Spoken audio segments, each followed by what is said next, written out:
नमस्कार, मैं अभिषेक कुमार आप सभी का स्वागत करता हूं रेलवे कैंपस यूट्यूब चैनल पे। तो आप सभी को मेरा जय गुरु। तो चलिए, हीट एंड टेम्परेचर हम लोग देख रहे हैं। और आप सभी को पता होना चाहिए कि अगर आप रेलवे के एग्जामिनेशन की तैयारी कर रहे हो या आप किसी भी स्टेट की तैयारी कर रहे हो, जैसे कि झारखंड एसएससी, बिहार एसएससी, दरोगा, चाहे स्टेट दरोगा में, चाहे बिहार अभी आपकी वैकेंसी आई हुई, झारखंड दरोगा में वैकेंसी देखने को मिलेगी। इसके अलावा एलपी में सीबीटी 1 और सीबीटी 2 दोनों एग्जामिनेशन में अगर आप बात कर लेते हैं 1 एंड 2 में, तो हीट एंड टेम्परेचर से आपके सवाल रहेंगे। टेक्नीशियन में, जेई में, ग्रुप डी में भी देखने को मिलेगा, एनटीपीसी में। लेकिन आपको पता होना चाहिए कि एनटीपीसी, जेएसएससी, बिहार एसएससी और दरोगा जैसे एग्जामिनेशन में आपको ये जो चैप्टर है हीट एंड टेम्परेचर जो चैप्टर है, जिसमें मैंने आपको लिखा है लेटेस्ट न्यूमेरिकल जो पूछे गया है, और जो एक पैटर्न फिक्स होता है न्यूमेरिकल्स का, और थ्योरेटिकल क्वेश्चन। तो ये जो थ्योरेटिकल क्वेश्चन है ना, तो ये जो आज का जो टॉपिक है आइडियल गैस इक्वेशन जो आप देख पा रहे होंगे, ये वो टॉपिक है जहां से थ्योरेटिकल क्वेश्चन आपसे पूछ लिए जाते हैं। और इसीलिए आपको ये टॉपिक अच्छे से करके जाने हैं। जैसे कि जेएसएससी की तैयारी कर रहे हो, एनटीपीसी की तैयारी कर रहे हो आप, या बिहार एसएससी, दरोगा जैसे एग्जामिनेशन की तैयारी कर रहे हो। लेकिन इसका मतलब ये बिल्कुल मत सोचिएगा कि एलपी में ये नहीं पूछा गया है सवाल, यहाँ से पूछा गया भाई, न्यूमेरिकल भी पूछ लिया गया, थ्योरेटिकल भी पूछा गया। मतलब रेलवे वालों के लिए तो कंपलसरी है ये टॉपिक। लेकिन जैसे स्टेट वाले जो एग्जामिनेशन होते हैं वहां पे भी मैं ये टॉपिक करवाता हूँ। टॉपिक का नाम है आइडियल गैस इक्वेशन। तो पहले देख लेते हैं। जैसे कि मैंने सिलेबस में आपको बताया था, सबसे पहले टेम्परेचर स्केल खत्म करेंगे, किए हैं हम लोग। उसके बाद स्पेसिफिक हीट, लेटेंट हीट, इसका फिर कॉम्बिनेशन हमने किया थ्योरेटिकल और न्यूमेरिकल्स के साथ। क्वेश्चन थ्योरेटिकल भी किए हमने। फिर न्यूटन्स लॉ ऑफ कूलिंग हमने किया। और जो एक्स एक्स्ट्रा जो मैंने लिखा था उसी में आज हम लोग देखेंगे आइडियल गैस इक्वेशन। देन फिर नेक्स्ट क्लास में हम लोग देखेंगे मोड ऑफ हीट ट्रांसफर। देखिए यही सब जो क्वेश्चन है, जैसे मोड ऑफ हीट ट्रांसफर हो गया आपका, आइडियल गैस इक्वेशन हो गया, ये आपका वेरी वेरी इंपॉर्टेंट जो देख रहा है, pressure, boiling point, melting point. उसके बाद law of thermodynamics, gaseous law. तो यही आज का चैप्टर, आप इसको मान लीजिए गैसियस लॉ भी बोल सकते हैं, आइडियल गैस इक्वेशन भी बोल सकते हैं, ठीक है। तो भाई यहां से ये सब जो है ना क्वेश्चन आपके स्टेट में थ्योरेटिकल जहां पे क्वेश्चन बनते हैं, न्यूमेरिकल्स नहीं बनते हैं। अब थर्मल कंडक्टिविटी ये सब रेलवे में जैसे मैं आपके एग्जाम में आएंगे। तो खैर चलिए, एक एक करके हम लोग खत्म करते चलेंगे। तो बाकी इन सारे टॉपिक को अगर आपको खत्म करना है तो आप चैनल पे विजिट करिएगा, सारी चीजें मिल जाएगी। और जो बोलते हैं सर एक बार अच्छे से थ्योरेटिकल, मैंने सिस्टमेटिक में पूरा हमने साइंस करवा रखा है। और आप यहाँ पे जाकर के क्या कर सकते हैं, इसके लिए आप हमारा डाउनलोड कर सकते हैं एप्लीकेशन फोकस स्टडी विद अभी, कमेंट सेक्शन में लिंक मिल जाएगा, ठीक है। और बाकी नोट्स तो आपको पता है किस प्रकार से है। और जैसे कि आज का जैसे देखिए नोट्स कैसे मिलता है, जैसे कि आइडियल गैस इक्वेशन है भाई, हर एक चीज यहाँ पे लिख दी गई है, ठीक है। हर एक चीज, न्यूमेरिकल्स के भी मैंने क्वेश्चन करवा दिए, देखिएगा यहाँ पे। तो आपको करना क्या है क्लास में, तो जो चीजें मैं बोलूंगा, क्योंकि बहुत कुछ ऐसी चीजें मैं बताता हूँ, बोलता हूँ जो नोट्स में नहीं होंगे, और वो पॉसिबल नहीं है कि मैं नोट्स में लिख सकूं, ठीक है। तो बिना देर के हुए सेशन अब हम लोग आज का स्टार्ट करते हैं। एकदम बेसिक से बेसिक स्टार्ट करेंगे और अप टू अपर लेवल जितना भी होगा वो हम लोग पहुंचेंगे। तो टॉपिक या चैप्टर का नाम क्या हो गया भाई? टॉपिक का नाम हो गया आइडियल गैस इक्वेशन। और कई जगह आपको यही मिल सकता है गैसियस लॉ के भी नाम से, ठीक है। तो परेशान आपको बिल्कुल नहीं होना है, ठीक है। हिंदी में कहेंगे आदर्श गैस के नियम। आदर्श गैस के नियम भाई, सबसे पहले यहाँ पे दो चीजें हैं, एक तो है आपका आइडियल शब्द है और एक है आपका गैस। बाकी इक्वेशन तो आपको समझ में आ रहा है, मैथ्स आपने पढ़ा है, तो इक्वेशन की आप बात करते होते हैं, y equals to m x plus c, है ना। तो ये इक्वेशन हो गया। तो इक्वेशन के फॉर्म में आपको अभी देखने को मिलेगा। और इक्वेशन का फॉर्म में मतलब जैसे इस प्रकार से P V equals to N R T, ठीक है। एक साइड आपका एल एच एस होगा, एक साइड आपका आर एच एस। यही होता है आपका आइडियल गैस इक्वेशन। इससे पहले लेकिन हमें समझ में आना चाहिए कि आपको गैस के बारे में, जैसे कि मैंने आपको एक चैप्टर पढ़ाया है एप्लीकेशन में, 14 क्लासेस या 15 क्लासेस मैंने लिए। और ये वो क्लासेस है भाई, यकीन मानिए, और आप जितने स्टूडेंट से करना चाहिए। अगर नहीं करेंगे तो देखिए फिजिक्स और केमिस्ट्री, इवन आपका बायोलॉजी का भी यहाँ पे फुल जो पिलर का जो काम करता है ना, ये क्लास आपका काम करता है। तो इसी क्लास में हमने आपको सबसे पहले बताया था पदार्थ के बारे में, है ना। यानी किसके बारे में मेरे भाई? मैटर के बारे में। तो आपको मैंने ये बताया था कि ये जो पूरा यूनिवर्स है, ये यूनिवर्स केवल दो चीजों से मिलकर के बनी हुई है। एक तो आपका पदार्थ हो गया, यानी जिसको आपने मैटर कहा है, और दूसरा है आपकी ऊर्जा, यानी कि इसको आप इंग्लिश में कहते हैं एनर्जी, ठीक है। मैंने क्या बोला सर? मैंने ये बोला कि ये जो आपका यूनिवर्स है ये केवल दो चीजों से मिलकर बनी है, एक पदार्थ और एक आपकी एनर्जी यानी कि ऊर्जा। तो सबसे पहले हमें ये समझना होगा कि पदार्थ हम कहते किसको है। सबसे पहले आपको समझना होगा कि पदार्थ हम कहते किसको है। तो हमने आपको क्या बताया था पदार्थ के बारे में, कि अगर आपको पता करना है कि कोई भी चीज पदार्थ है, ठीक है, आप किसको पदार्थ कहेंगे। कि तो देखिए बोलचाल की भाषा में कई बार आप पढ़ भी लेते हैं, पढ़ा भी दिया जाता है कि जिसको आप देख सकते हैं, ठीक है, जिसको आप छू सकते हैं उसको आप क्या कर सकते हैं, पदार्थ। तो आपने हवा को क्या देखा है, क्या हवा को आपने छुआ है, नहीं भाई, हवा को तो आपने फील किया, इट मीन्स ये फिर पदार्थ नहीं होगा। लेकिन अभी मैं आपको प्रूव करूंगा कि ये आपका पदार्थ है, इसलिए ये डेफिनेशन सही नहीं है पदार्थ के लिए। पदार्थ का डेफिनेशन अगर आपको पता करना है तो इसके लिए आपको दो कंडीशन चेक करने होंगे, ठीक है। सबसे पहले चेक करना है कि जो भी ऑब्जेक्ट है उसका अपना कोई भार, या फिर आप ऐसा कह लीजिए कि उसका अपना कोई मास या द्रव्यमान है या नहीं है। दूसरा, क्या वो स्पेस ऑक्युपाई करती है। अगर ये दोनों कंडीशन सेटिस्फाइड हो गई तो फिर वो क्या हो जाएगा, पदार्थ। अब जैसे मैं एग्जांपल हवा का ही ले लेता हूं, तो हवा में अब बात किया जाए, हवा कहने का मतलब क्या भाई, गैस है। अब ये जैसे कोई बलून है, अभी अब बलून में आपने क्या कर दिया, गैस फिलअप कर दिया, तो अब यही बलून आपको इस प्रकार से देखने को मिलेगा। तो अभी इसका जो भार है भाई, अगर आप इसको मेजर करिएगा तो कुछ यहाँ पे मास इंक्रीज हो जाएगा, यानी मास हो गया है। यानी क्यों मास आया, जब आपने गैस को फिलअप किया इसके अंदर, तो यानी कि गैस का क्या है, अपना मास है, ठीक है भाई। क्या ये स्पेस ऑक्युपाई करा, बिल्कुल। पहले इतने जगह में स्पेस था, अब ऑक्युपाई, अब ये इतने स्पेस, यानी कि स्पेस भी ऑक्युपाई कर रहा है। कब, जब आपने इसमें गैस फिलअप कर दिया। तो इट मींस क्या हो गया, गैस यानी हवा क्या हो गया आपका भाई, एक प्रकार का क्या हो गया, पदार्थ हो गया। और अगर पदार्थ है तो पदार्थ के बारे में मैंने आपको यह बताया था कि पदार्थ जो है किससे मिलकर बनी होती है, पदार्थ जो होती है वो छोटे छोटे पार्टिकल से मिलकर के बने होते हैं, छोटे छोटे कणों से मिलकर के बने होते हैं, ठीक है, छोटे छोटे कणों से मिलकर बने होते हैं, यानी कि टीनी पार्टिकल से मिलकर के बने होते हैं, ठीक है। अब जैसे कि ऐसे समझिए कि कोई एक ब्रिक्स है, ठीक है, ये आप मान के चलिए कि आपका ये ईटा हो गया, ठीक है भाई, ये आप मान के चलिए इस प्रकार से ये आपका ईटा है, ठीक है, ये ईंट है, मान के चलिए ये आपके पास ईंट है। तो ये ईंट जो है ना छोटे छोटे पार्टिकल से मिलकर के बने होंगे इस प्रकार से, क्योंकि अब ये जो ईंट है, पहले हमें ये बताइए क्या ये पदार्थ है। तो भाई अगर ये पदार्थ होगा तो ये दोनों कंडीशन को सेटिस्फाइड कर रहा होगा। एक तो इसका अपना मास होगा, तो बिल्कुल उठाने में आपको इसको कुछ मास फील होता है। क्या ये स्पेस ऑक्युपाई करता है, बिल्कुल इतना स्पेस ऑक्युपाई किया, इट मींस ये पदार्थ। और अगर ये पदार्थ है तो ये किससे मिलकर बना होगा, छोटे छोटे कणों से मिलकर बना होगा, ठीक है। चलिए अब बहुत डिटेल नहीं करेंगे, मेन हमें आइडियल गैस की बात करनी है। तो इससे पहले मैं आपको सोचूं कि थोड़ा सा गैस के बारे में जानकारी दे दूं, फिर आइडियल की बातें मैं कर लूंगा। तो हमने आपको ये बताया था कि गैस है ना, अभी आपको क्या बात मैंने बोली भाई, मैंने आपको बोला आइडियल गैस है ना, मैंने आपको बोला आइडियल गैस, ठीक है भाई, आइडियल गैस। तो सबसे पहले गैस, तो गैस क्या है भाई, गैस अगर गैस की बात कर ले तो गैस क्या, अगर गैस की बात कर ले तो गैस क्या है, एक पदार्थ है। पदार्थ क्यों है भाई, इसका अपना क्या है, भार है, या फिर कह सकते हैं मास है इसका अपना, ठीक है। और दूसरा ये क्या करती है भाई, स्पेस ऑक्युपाई करते हैं। अभी मैंने आपको दिखाया गैस को फिलअप किया बलून में, या अगर आप टायर को ले लिए, पंचर टायर है, टायर जैसे ही पंचर को आपने ठीक कर लिया, जब आपने इसमें गैस फिलअप किया तो यही टायर अब क्या हो गया, भारी हो जाता है, स्पेस भी ऑक्युपाई करने लग गया। देखिए इतना स्पेस ऑक्युपाई करने लग गया, इट मींस गैस क्या है सर, पदार्थ है। और अगर ये पदार्थ है सर तो ये किससे मिलके बने होंगे, छोटे छोटे कणों से मिलके बने होंगे, या फिर छोटे छोटे पार्टिकल से मिलकर के बने होंगे, ठीक है, ठीक है सर। अब जैसे कि मैं एक यहाँ पे कोई भी एक ऑब्जेक्ट लिया हूं, ठीक है मेरे दोस्त, ठीक। अब ये ऑब्जेक्ट है, यहाँ पे मान के चलते हैं, यहाँ मैंने रड ले लिया, ठीक है, रड मैं ले रहा हूँ, यानी रड हो गया, ये सॉलिड हो गया भाई। और यहाँ पे मैंने लिक्विड ले लिया है, यहाँ पे मैंने पानी ले लिया है, ये हो गया आपका लिक्विड। यहाँ पे कोई आपका गैस हो गया, ठीक है, यहाँ पे आपका क्या हो गया, गैस हो गया। तो भाई लिक्विड, गैस और सॉलिड, ये तीनों क्या है, पदार्थ है। ये अब आपको मैं नहीं बताऊंगा, ये ऑलरेडी मैंने डिटेल डिस्कशन कर रहा है, नहीं तो आज का टॉपिक बहुत लंबा चला जाएगा। तो भाई ये सारे क्या होंगे, छोटे छोटे पार्टिकल से मिलकर के बने होंगे, इस प्रकार से छोटे छोटे पार्टिकल से इसमें क्या होंगे, मिलकर के बने होंगे, इस प्रकार से छोटे छोटे पार्टिकल से मिलकर के बनेंगे। तो सॉलिड के प्रॉपर्टीज के बारे में मैंने बताया था कि कोई भी ऑब्जेक्ट अगर सॉलिड है, सॉलिड ऑब्जेक्ट अगर है, तो उसमें जो पार्टिकल्स की प्रॉपर्टी क्या मैंने बताया था कि वो क्या होंगे, बिल्कुल चिपके होंगे, यानी कि फोर्स ऑफ अट्रैक्शन क्या होगा भाई, स्ट्रांग होगा। उसके बीच जो मॉलिक्यूलर जो स्पेस होगा वो क्या होगा, नेग्लिजिबल होगा।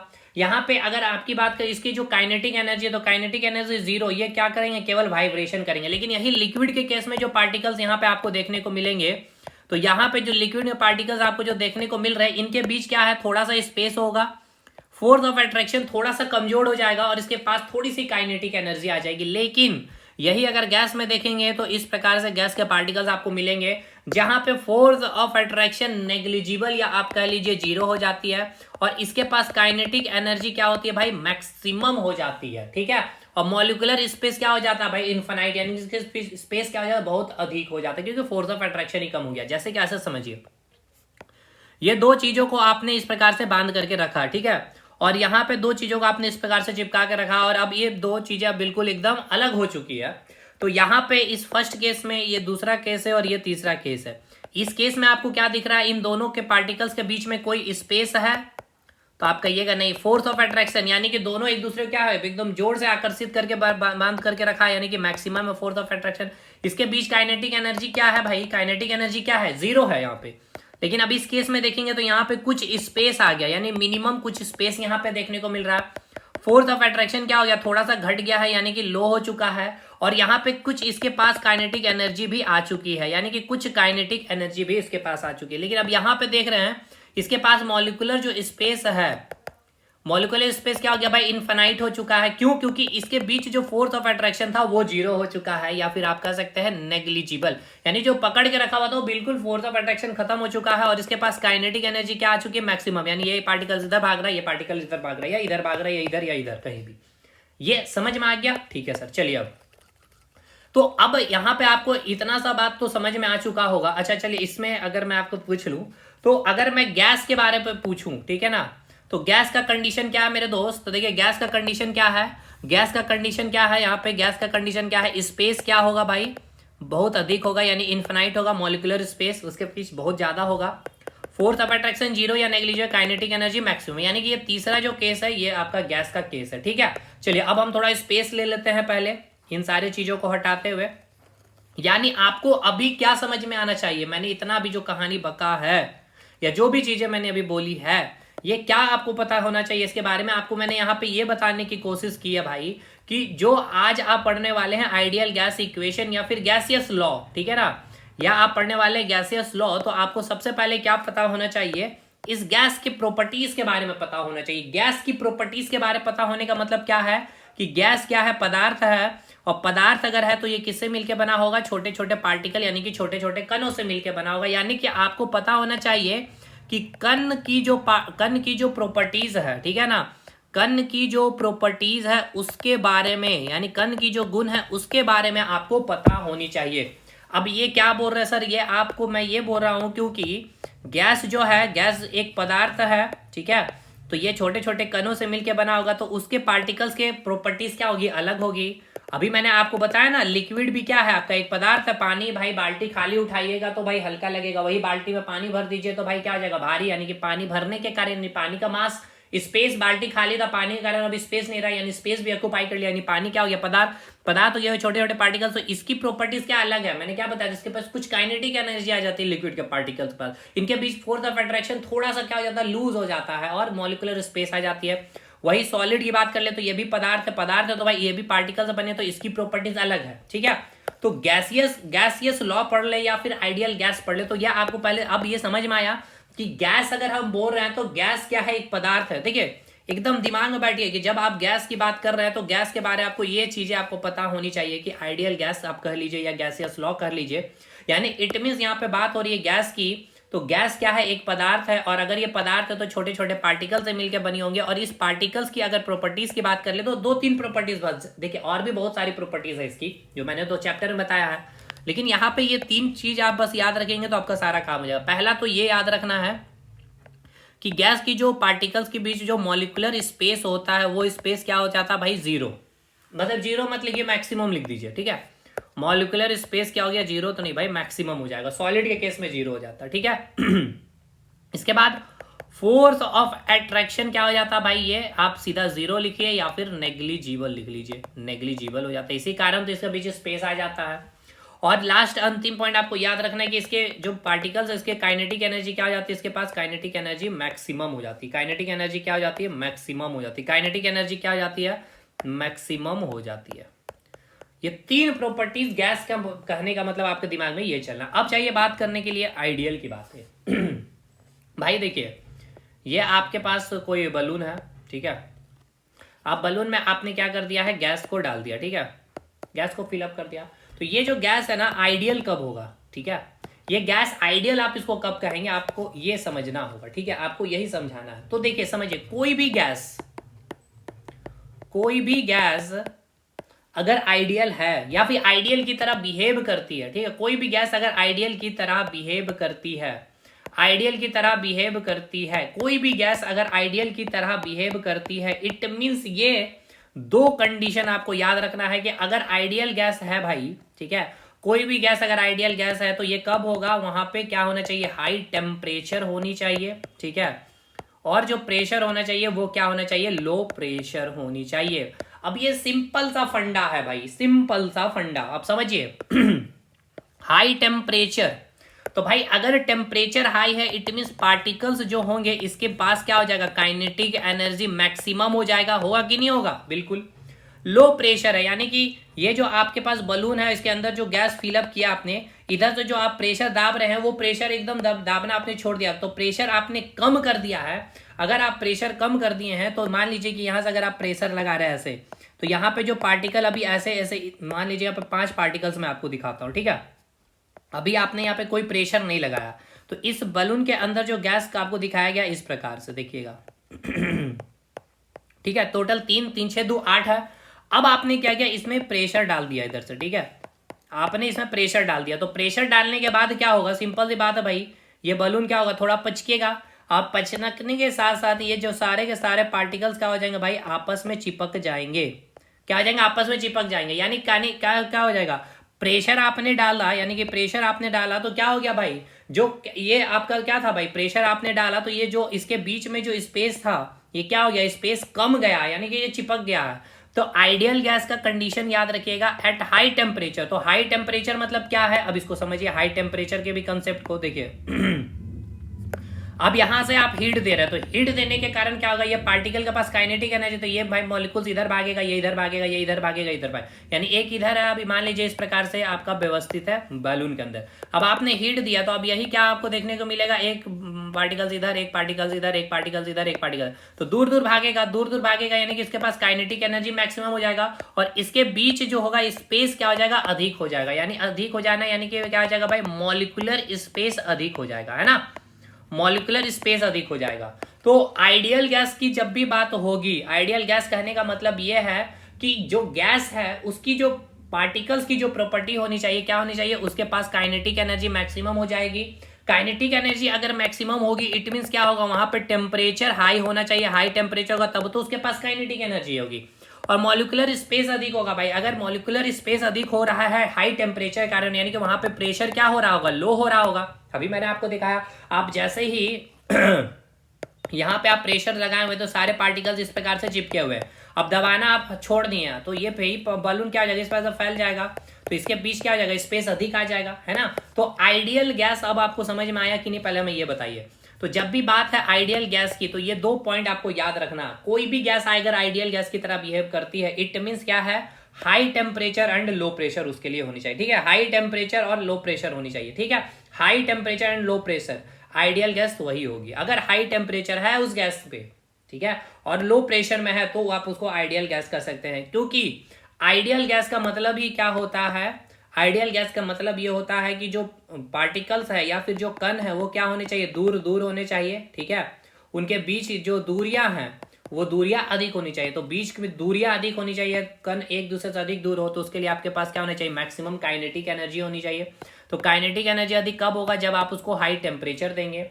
दूसरा, और इसके साथ साथ अगर आप उसका प्रेशर अगर कम कर देंगे, लो प्रेशर अगर आप कर देंगे, तो लो प्रेशर कर देंगे तो उसके बीच स्पेस है वो क्या हो जाएगा, अधिक हो जाएगा। चलिए अब ये समझ में आया, तो अब इसको मैं हटाता हूं। अब आइडियल गैस केवल मैं अगर आपसे कहूं तो अब आपके माइंड में क्या आना चाहिए, पहले हमको ये बताइए। देखिए अब मैं इसको इतना हटाता हूं, सिंपल सा, अब मैं यहाँ पे फंडा लिख रहा हूं, देखिए इतना हमने काम किया भाई, लेकिन अब आपके माइंड में क्या चलना चाहिए। देखिए आइडिया एग्जैक्टली जब आप साइंस पढ़ रहे हैं, फिजिक्स पढ़ रहे हैं, या जो भी केमिस्ट्री बायोलॉजी कुछ भी पढ़ रहे हैं, उसी तरह से आइडियल गैस कह रहे हैं जब आप, तो आइडियल गैस कहने का मतलब क्या है भाई, सबसे पहले हमें ये बताइएगा।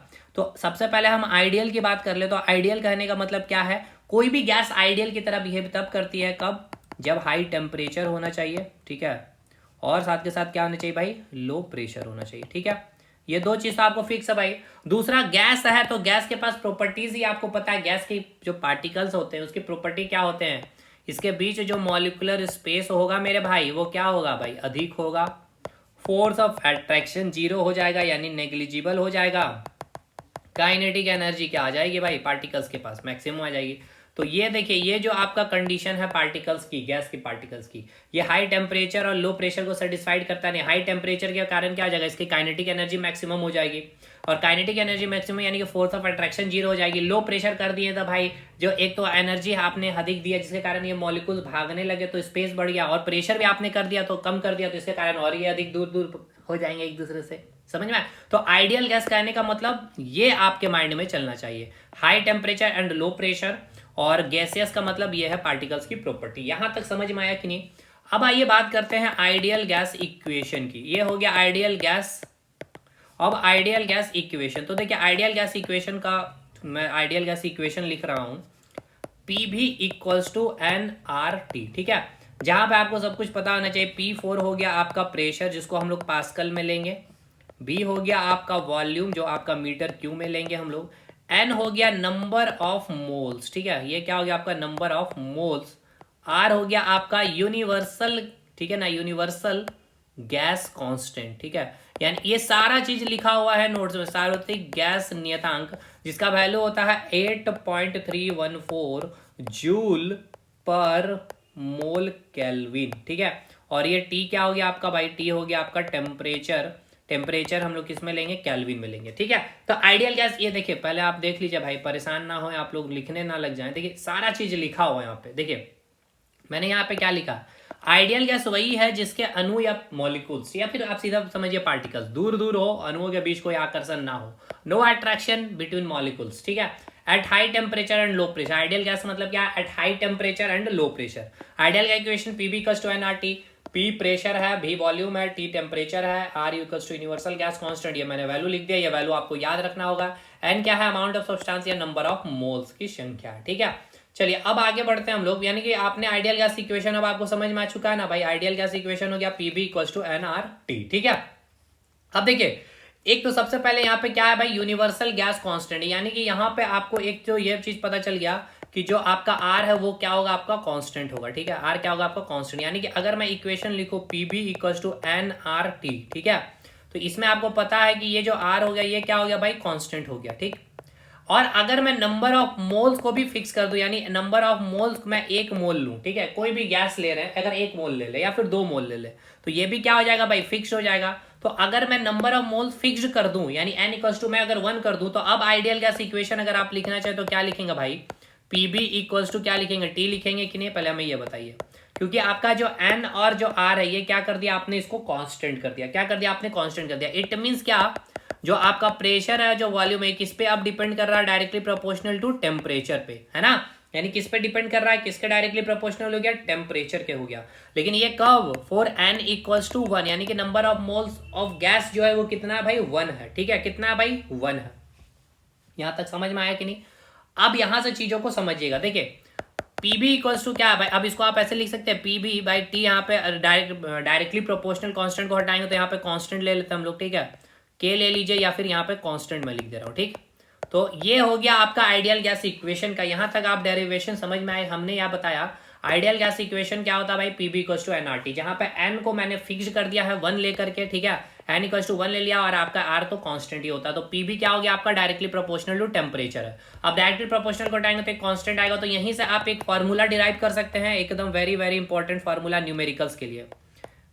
ये P1 V1 बाई T1 ये इनिशियल हो गया, P2 V2 बाई T2। ठीक है, अब यहां से आपको क्या करेगा भाई, आपको इनिशियल प्रेशर दे देगा, इनिशियल वॉल्यूम दे देगा, या फिर फाइनल टेम्परेचर दे देगा, फाइनल प्रेशर दे देगा, फाइनल वॉल्यूम दे देगा, आपको इनिशियल टेम्परेचर पूछ लेगा।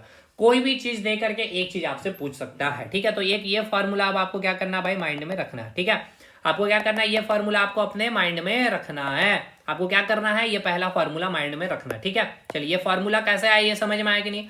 अब यहाँ पे हम क्या करेंगे, यानी अब यहां से हम लोग चलिए केस 1 लेते हैं। ठीक है, एक एक करके केस 1 करके अब हम लोग क्या करते हैं, इसका पोस्टमार्टम करते हैं। यानी आपको पता है sir ideal gas equation PV equals to N R T होता है, जहां पे हमने आर तो आपका कांस्टेंट है, यूनिवर्सल गैस कांस्टेंट कहीं भी चलिए, और एन को हमने अगर फिक्स कर दिया है एन इक्वल्स टू 1 लेकर के, तो पीबी क्या हो जाता है, डायरेक्टली प्रोपोर्शनल टू टी होता है। ठीक है। तो केस 1 में मैं आपको क्या ले रहा हूं, केस 1 में मैं आपको ले रहा हूं, यहाँ पे मैंने टेम्परेचर को कांस्टेंट कर दिया, ठीक है। टेम्परेचर को हमने यहाँ पे साहब क्या कर दिया है, कांस्टेंट कर दिया है। यानी कि यहाँ अगर आपने टेम्परेचर कांस्टेंट कर दिया है साहब, तो हमें ये बताइए, तो अगर आप जब अच्छा अब ये याद रखना, ये चीज आपको याद रखेगा, टेम्परेचर कांस्टेंट इट मींस ये कैसा प्रोसेस होता है, तो इसको हम लोग कहते हैं आइसोथर्मल प्रोसेस। देखिए याद करने का तरीका मैं बताता हूं, आइसोथर्मल प्रोसेस, और हिंदी में हम इसे कहते हैं समतापीय प्रक्रम, ठीक है, समतापीय प्रक्रम। तो देखिए एक तो भाई यहाँ पे टेम्परेचर यानी कि आपका क्या कांस्टेंट हो रहा है, तापमान कांस्टेंट हो रहा है। तापमान क्या हो जा रहा है भाई, नियत हो जा रहा है, ठीक है, तापमान क्या जा रहा, नियत। तो यहाँ पे ताप आ रहा, तो देखिए यहाँ पे भी ताप है।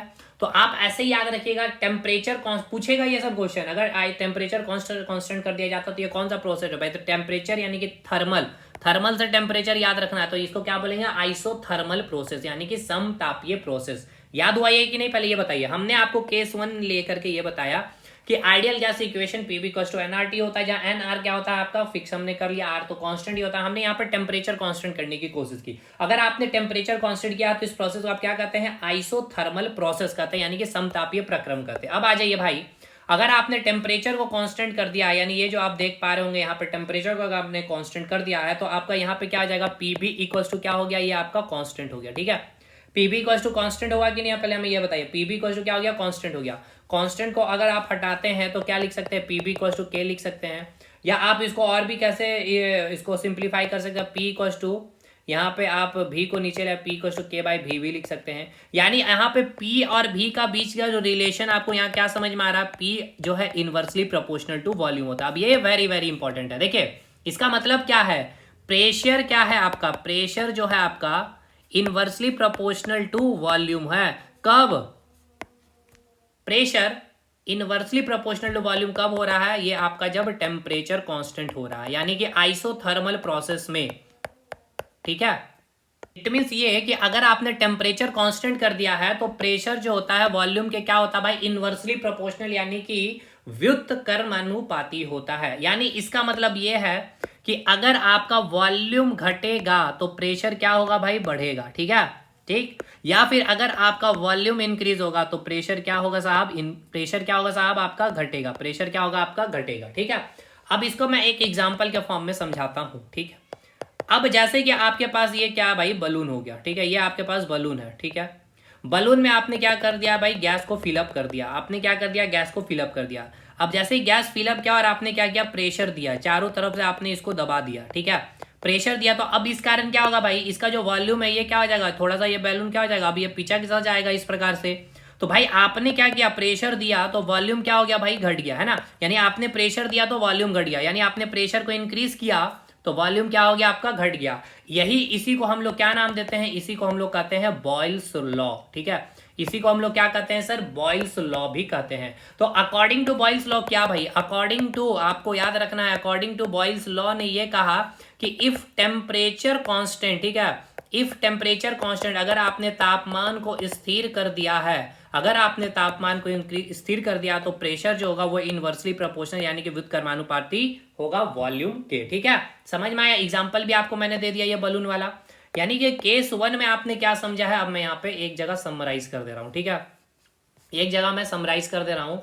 यानी कि केस 1 में आपने जो देखा पीबी इक्वल्स टू एनआर, आपने टेम्परेचर को कांस्टेंट किया, ठीक है। तो यहां मैं लिख रहा हूं इफ टेम्परेचर इज कांस्टेंट, अगर आप तापमान को नियत करते हैं, ठीक है, तापमान को अगर आप कांस्टेंट कर देते हैं तो क्या होगा, जो पीबी है वो आपका क्या हो जाएगा, कांस्टेंट हो जाएगा। इट मीन्स ये जो पी है इनवर्सली प्रोपोर्शनल टू वॉल्यूम हो जाएगा।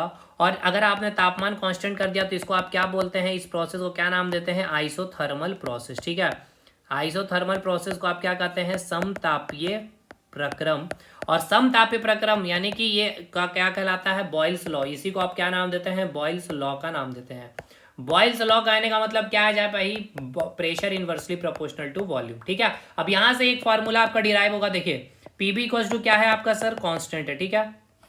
तो P1 B1 equals to P2 V2, आप यहां से एक फार्मूला और निकाल सकते हैं कि नहीं, ये हो गया आपका एक और फार्मूला, ठीक है।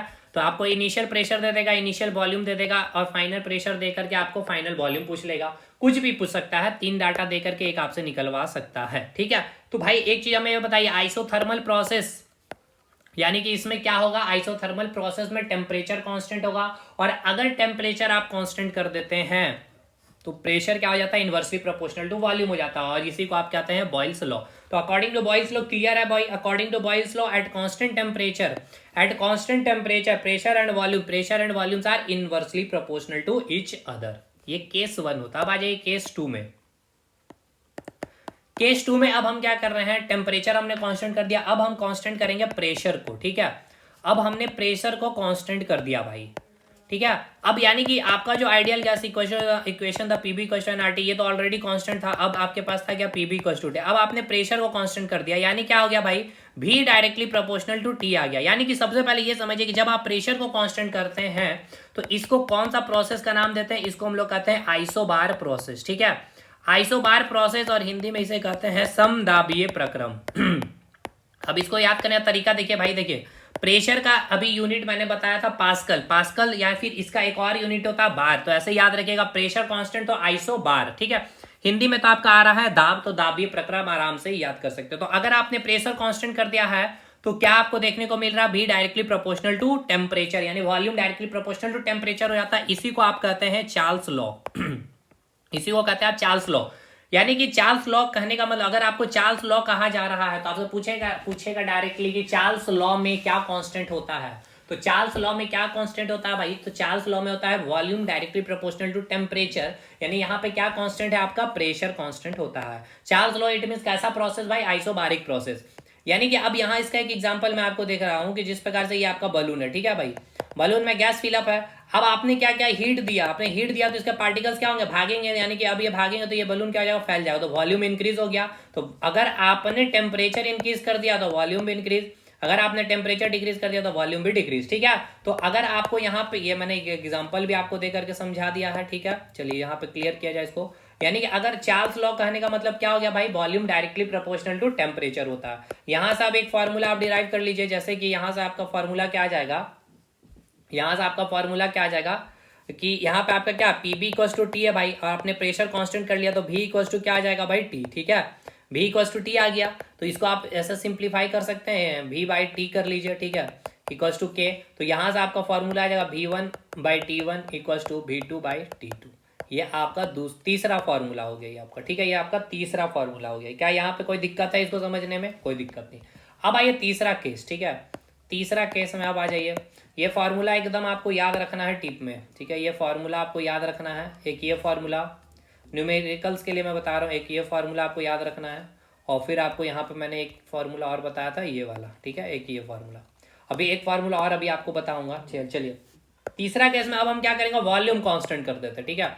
अब हमने क्या कर दिया भाई, वॉल्यूम कांस्टेंट कर दिया, यानी कि पीबी इक्वल्स टू एनआरटी जो आपका आइडियल गैस इक्वेशन था, इसको आपने फिक्स कर दिया था, R constant N equals to 1, तो पीबी इक्वल्स टू क्या था भाई, टी। अब आपने वॉल्यूम कांस्टेंट कर दिया, यानी पी प्रेशर क्या हो जाएगा भाई, डायरेक्टली प्रोपोर्शनल टू टेम्परेचर। तो पहले ये समझिए, वॉल्यूम कांस्टेंट करना यानी ये कौन सा प्रोसेस होता है, इसे हम कहते हैं आइसोकोरिक प्रोसेस, ठीक है।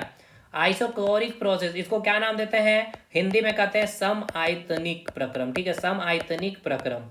ये सारा नोट्स में लिखा हुआ। तो भाई आयतनिक में तो आयतन आ गया, तो ऐसा समझिए कि आपने आयतन को ही कांस्टेंट किया, वॉल्यूम कांस्टेंट कर दिया, वॉल्यूम कांस्टेंट कर दिया तो प्रेशर क्या जाएगा, डायरेक्टली प्रोपोर्शनल टू टेम्परेचर, और इसी को कहा जाता है गैल-लुसाक लॉ, ठीक है।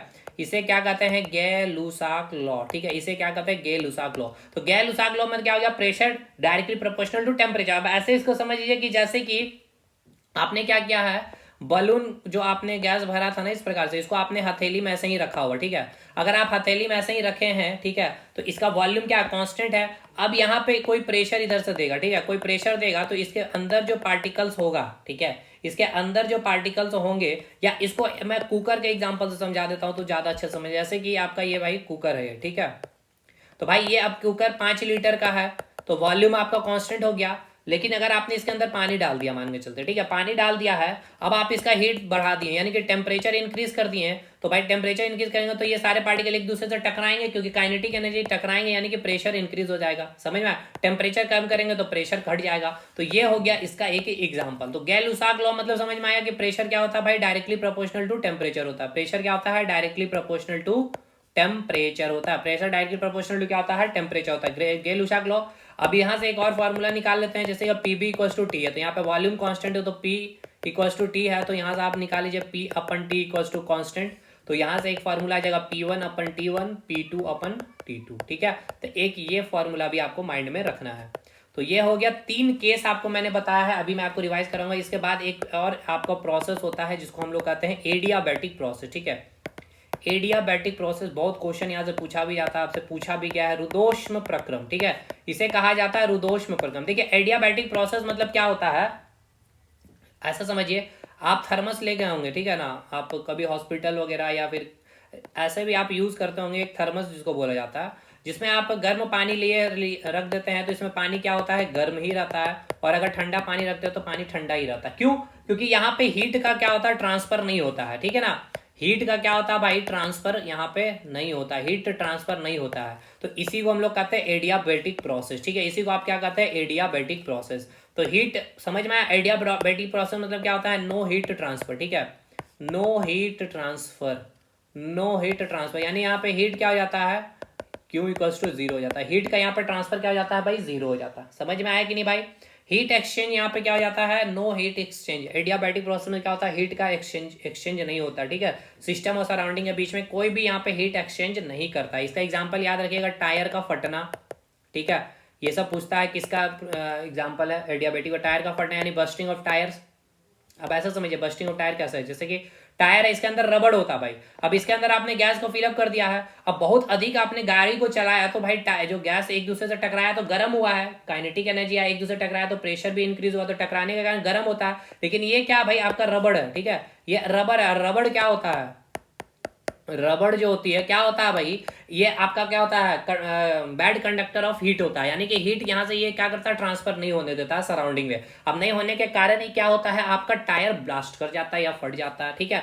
दूसरा आप याद रखिएगा, ध्वनि का संचरण, ये सब क्वेश्चन पूछा गया, ध्वनि का संचरण यानी कि प्रोपगेशन ऑफ साउंड, ठीक है। समझ में आया कि नहीं आया, यानी अभी मैंने आपको क्या क्या बता दिया। चलिए नोट्स में मैं आपको रिवाइज करा दूंगा तो सबसे ज्यादा आपको मजा भी आ जाएगा। चलिए आइडियल गैस इक्वेशन यहाँ से स्टार्ट करते हैं फटाफट। चलिए क्लियर है, केस यहाँ से स्टार्ट करते हैं, ये पहला फार्मूला मैंने आपको बताया। चलिए स्टार्टिंग से ही करते हैं। आइडियल गैस, सबसे पहले हम ये बताएंगे क्या कि आइडियल गैस कहने का मतलब क्या है। कोई भी गैस अगर आइडियल गैस है तो इसका मतलब क्या होगा, eight high temperature and low pressure पे होगा। यानी कि आइडियल गैस कहने का मतलब क्या होता है, उसके बीच जो अणु होते हैं, अणुओं के बीच में ना तो आकर्षण बल होगा और उसके बीच अणुओं के बीच जो स्पेस होगी, मॉलिक्यूलर स्पेस, वो काफी अधिक होगी। क्लियर है।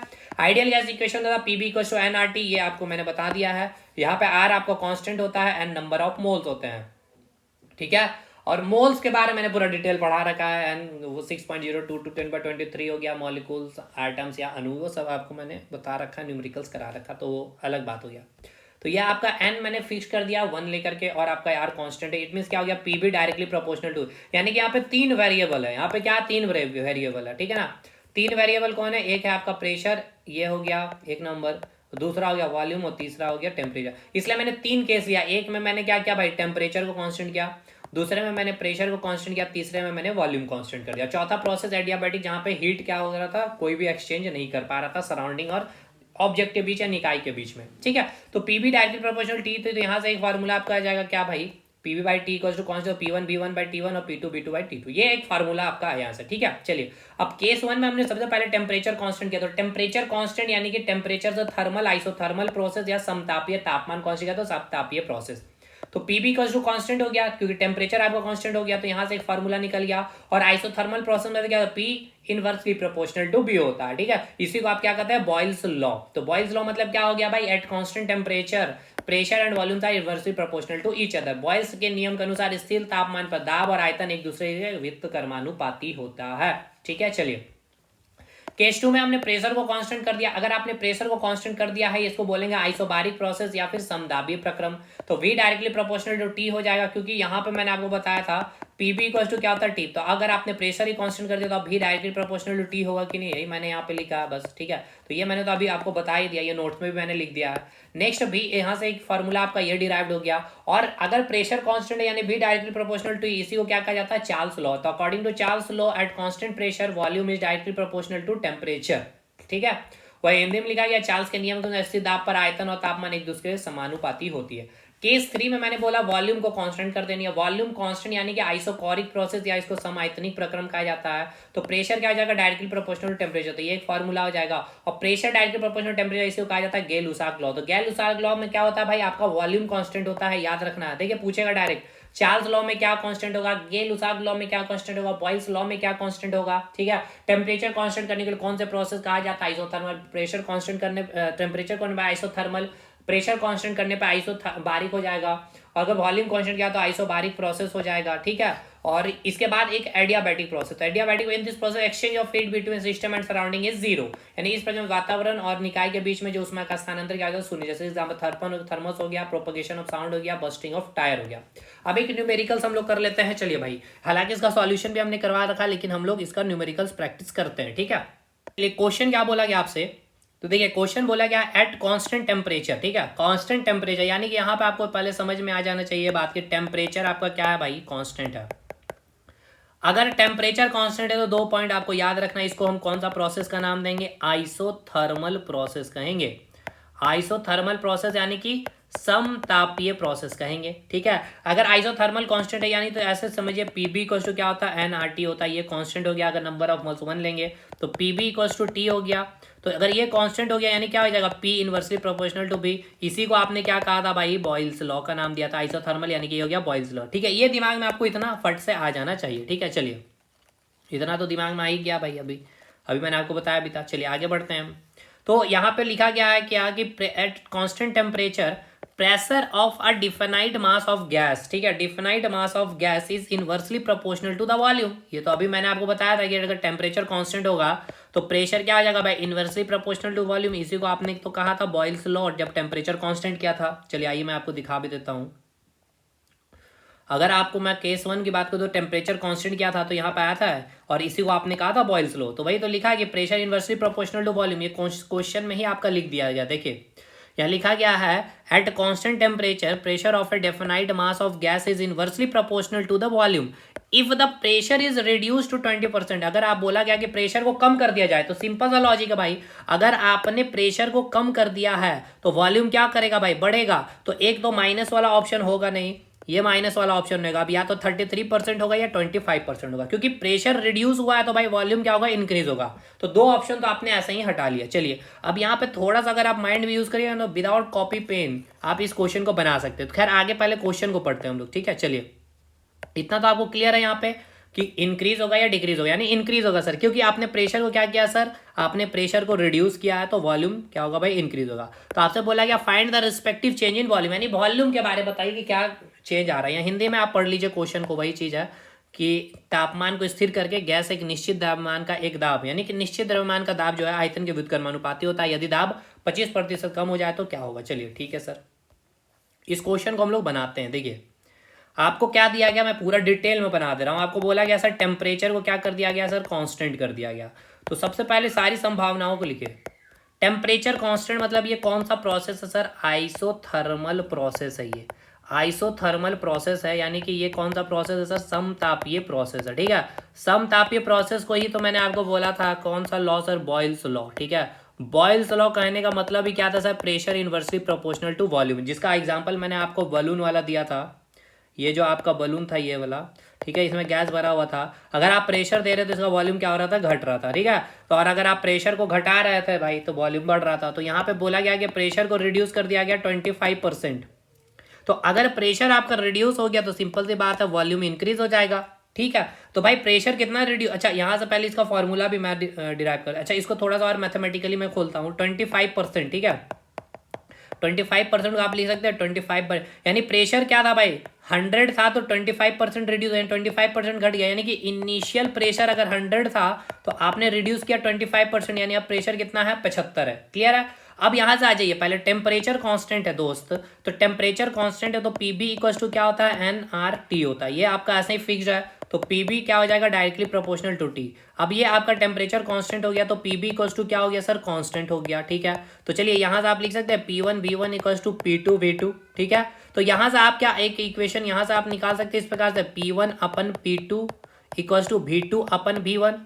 हाँ क्योंकि आपको पता है इनिशियल प्रेशर और फाइनल प्रेशर। तो इनिशियल प्रेशर कितना है दोस्त, P1/P2 का वैल्यू कितना है, 100/75 है। ठीक है, इसको सॉल्व कर लेते तो कितना आ गया, 25 चौके 100, 25 या 75। ये किसके बराबर आ जाएगा, वॉल्यूम हमें एक्सचेंज निकालना, V2/V1। इट मीन्स क्या, आपका वैल्यू आया V2, V1 का वैल्यू आया 4/3। यानी कि ये कि जो फाइनल वॉल्यूम है, यानी कि जब आप प्रेशर को घटाएंगे, यानी कि ऐसे समझिए कि ये आपका जो बलून है अभी, ठीक है, अभी आप हाथ में जब लिए हुए थे, ठीक है, तो यहाँ पे जो हाथ में, केवल हाथ में ऐसे रखे हुए, हथेली में इस बैलून को रखे हुए, तो इस पे जो प्रेशर लग रहा था, एटमॉस्फेयर लगा रहा था प्रेशर, तो वो प्रेशर कितना लग रहा था, P1 100 लग रहा था। ठीक है, ठीक है, 100 लग रहा था। अब क्या हो गया, वो एटमॉस्फेरिक प्रेशर को भी आपने कम कर दिया, तो जिसके कारण इसका जो प्रेशर इसमें जो लग रहा था भाई, वो प्रेशर घट करके कितना हो गया है, घट करके क्या हो गया भाई, वो घट करके हो गया 75। तो घट के 75 हो गया, यानी कि ये मॉलिक्यूल्स और दूर दूर जाएगा।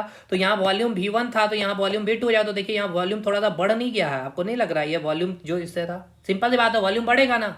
तो V2 क्या, देखिए यहाँ पे 4 है, यानी कि फाइनल वॉल्यूम ये है आपका, फाइनल वॉल्यूम 4 है और इनिशियल वॉल्यूम 3। तो देखिए फाइनल वैल्यू बढ़ता हुआ दिखा ना 4। तो कितना आपको पूछा है, क्या परसेंटेज में पूछा है कि कितना एक्सचेंज हो रहा है, यहाँ पे वॉल्यूम में क्या चेंज आ रहा है। तो देखिए क्या चेंज आ रहा है, 4 3 है ना, यानी कि फाइनल वॉल्यूम 4 हो जा रहा है, इनिशियल वॉल्यूम 1 था। यानी कि यहाँ पे 3 सेंटीमीटर या मीटर क्यों ले लीजिए, अब यहाँ पे 4 हो गया। तो कितना बढ़ोतरी हुआ भाई, 1 का बढ़ोतरी हुआ। यानी कि परसेंटेज चेंज इन किसमें, वॉल्यूम में क्या आया भाई, मैथ तो याद होगा आपको, क्लियर है कितना। अच्छा कैसे इसका फॉर्मूला, परसेंटेज में आपको क्या बताया गया, परसेंटेज आप क्या लिखेंगे, यहाँ पे चेंज लिखेंगे, परसेंटेज चेंज इन में क्या लिखेंगे, कितना चेंज आया है।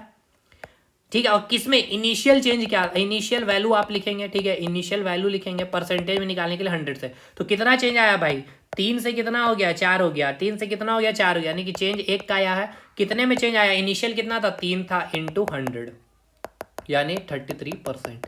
और ये क्या हो गया भाई, इंक्रीज होगा, 33% इंक्रीज होगा, क्योंकि प्रेशर क्या हुआ है आपका, रिड्यूस किया आपने, 25% आपने क्या किया था, रिड्यूस किया था।